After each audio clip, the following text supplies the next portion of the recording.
आज सकाळी ती दुःखद बातमी आली आणि महाराष्ट्राचा एक कर्ता नेता आज तुमच्या आमच्यातून या ठिकाणी निघून गेला। घटना दुःखद तर आहेच, पण ती धक्कादायक देखील आहे। निवडणुकीच्या धावपळीमध्ये, या व्यस्तपणामध्ये कार्यक्रमांची जुळवाजुळव आणि लोकांना संबोधित करण्याच्या घाईपायी कशा पद्धतीच्या घटना घडू शकतात याचं दुर्दैवी हे या ठिकाणी असलेलं उदाहरण आहे।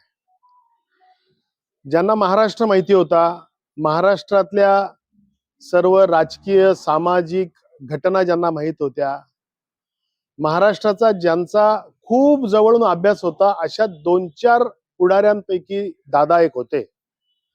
दादा खूप मनमिळाऊ होते, स्पष्ट वक्तेपणा हा त्यांचा गुण होता।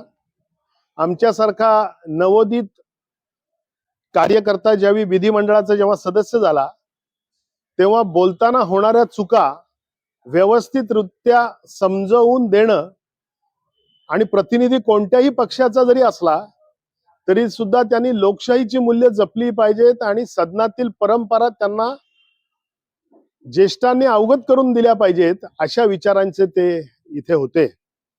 खरं तर एक जाणता आणि महाराष्ट्र जाणणारा आणि एक हरहुन्नरी स्पष्ट वक्ता आणि सरकारवर, प्रशासनावर कमांड असणारा आणि लोकांकरता मनापासून काहीतरी करण्याची इच्छा असणारा नेता आज आपल्यातून हरपलेला आहे।